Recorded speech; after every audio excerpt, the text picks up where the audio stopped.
Hola chicos, ¿qué tal? ¿Cómo andan? Bueno, acá vamos a trabajar un poco los conceptos de la clase de hoy, que es la idea de la narración. Mi idea es durante estos 15 días solo tener como enviarles cosas en los días que tenemos clase, que serían lunes y miércoles. Así que acá va nuestra primera clase digital que tiene que ver con de qué hablamos cuando hablamos de narración. Por hoy solo es suficiente con comprender los conceptos que vamos a estar trabajando y ya el miércoles van a tener que realizar una actividad con entrega para la semana siguiente. Pero bueno, vamos de a poco entonces. La narración, ¿sí? En principio pensamos una narración como un enunciado. ¿Se acuerdan que la clase anterior trabajamos con el concepto de enunciado de Bakhtin, ya que pensábamos al lenguaje como un fenómeno comunicativo, ¿sí? Pensar también las narraciones como parte del circuito de la comunicación. Es decir, una narración tiene un emisor, tiene un receptor, tiene una función comunicativa y demás. Entonces, en principio, en ese marco es que pensamos a las narraciones, como parte del circuito comunicativo, como lenguaje en uso. Cada narración va a constituir un enunciado. Quizás ese enunciado puede estar compuesto por otros enunciados. Por ejemplo, una serie puede estar compuesta por varios capítulos y cada capítulo constituye un enunciado, al tiempo que toda la serie también es un enunciado. Y como dijimos, si pensamos a la narración como enunciado, la pensamos también como parte de un género discursivo. Pero ahora vamos a ir con eso. Entonces, ¿qué analizamos cuando analizamos una narración? Por un lado, el género discursivo, que tiene que ver con la clasificación de la narración, qué tipo de narración es la que estoy trabajando. Analizamos también la historia tiene que ver con el contenido, con qué es lo que cuenta esa narración. Y también analizamos el relato, que tiene que ver con el cómo está contada y cómo está organizada esa narración. Para la clase de hoy solo vamos a estar profundizando sobre cómo analizar los géneros discursivos y cómo analizar la historia. Las próximas clases trabajaremos sobre cómo analizar el relato. Bien, los géneros discursivos. En primer lugar, hablamos de géneros discursivos como tipos estables de enunciado. ¿Qué son los géneros discursivos? Son clasificaciones que nos permiten pensar los textos de distintas maneras, ¿no? Nos permiten pensar, por ejemplo, los enunciados según su longitud o su formato.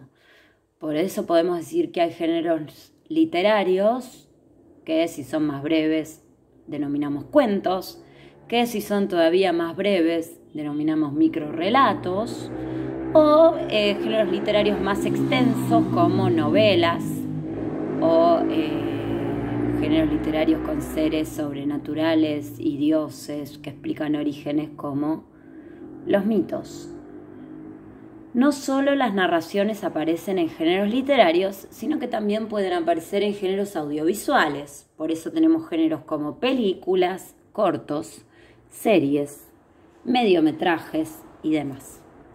Pero no es la única manera de pensar los géneros discursivos a partir de su longitud, sino que también podemos clasificarlos de acuerdo con su formato y su contenido. O sea, tanto teniendo en cuenta la historia como el relato. Vamos a hablar de un género discursivo realista cuando el mundo que crea esa ficción tiene leyes similares a las de nuestro mundo. Por lo tanto, se genera un efecto de realidad que hace creer o sentir al lector que eso, si bien no puede no haber pasado, podría haber sucedido en nuestro mundo tranquilamente. Entonces, el género realista no es que cuenta cosas reales, sino que genera un efecto de realidad. ¿Sí? ¿Está claro? Espero que sí. fantástico. El fantástico comienza siendo realista, pero determinados hechos interrumpen ese mundo realista, ya que aparece lo sobrenatural. Y esto sobrenatural genera una vacilación, una duda acerca de si aquel hecho realmente, efectivamente sucedió o si es parte de la imaginación o demás.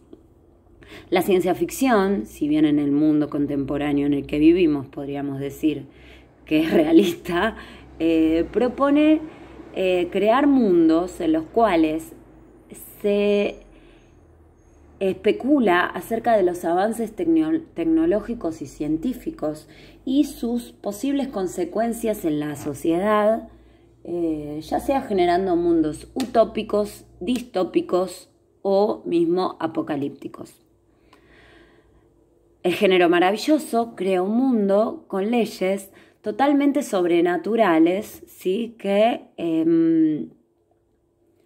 son aceptadas como naturales en ese universo que se nos propone.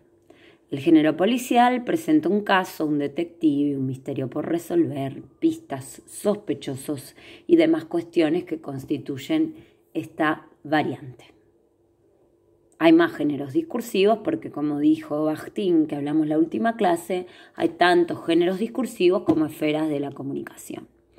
Pero vamos ahora a la historia. ¿Qué es la historia? La historia es qué se cuenta, ¿sí? ¿Qué quiere decir esto? Tiene que ver con el contenido de la narración, ¿sí? Por eso lo primero que analizamos de la historia es eso, tratar de ver cuáles son los hechos fundamentales que cuenta esa narración. Hacemos un breve resumen de las acciones principales. No hace falta que se resuman todas las acciones, sino las principales, ¿sí? Tratar de contar la trama de la manera más sencilla posible y ordenada. El segundo elemento de la historia tiene que ver con los temas. ¿Qué son los temas? Los temas son abstracciones que podemos definir a partir del contenido de las narraciones. Ejemplos de temas son el amor, la amistad, la muerte, la separación.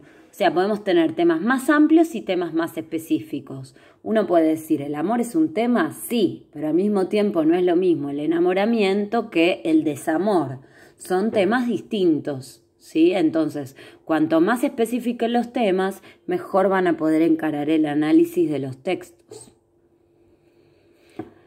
Esto quizás es más nuevo para ustedes, que tiene que ver con los tópicos. ¿Qué son los tópicos? Son temas, sí, pero son temas que tienen una tradición literaria muy larga. Tal es la tradición literaria que se enuncian con frases en latín, ¿sí? Por ejemplo, seguramente conozcan el tópico que mucha gente lo tiene tatuado, carpe diem. ¿Qué quiere decir carpe diem? Quiere decir disfrutar del día. Eso es un tópico que no solo la literatura, sino también la publicidad, las películas, las series, ha tomado y ha representado de diferentes maneras, ¿sí? La contraparte del carpe diem, de disfrutar el día, tiene que ver con el tempus fugit, que es otro tópico latino, que quiere decir el tiempo huye, el tiempo se escapa. Por lo tanto, como el tiempo se escapa, lo mejor va a ser disfrutar del momento. Les puse la lista de tópicos en un link. Mírenlas tranquilos, no desesperen, que de a poco van a ir incorporándolos, ¿sí? De a poco los van a ir incorporando y los van a ir utilizando.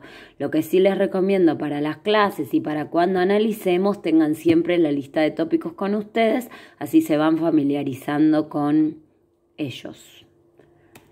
Y por último, los motivos. Los motivos quizás también son nuevos para ustedes, los motivos literarios, no sé si ya los habían analizado, pero son estructuras de contenido que tienen una tradición, ¿sí?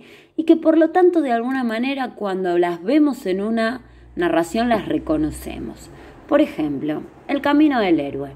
Vieron que en todo relato que hay un héroe, el héroe primero en general tiene la partida del hogar, ¿sí? Se va de la casa a encontrarse con nuevas aventuras y distintos distintas pruebas o obstáculos para luego regresar al hogar triunfante.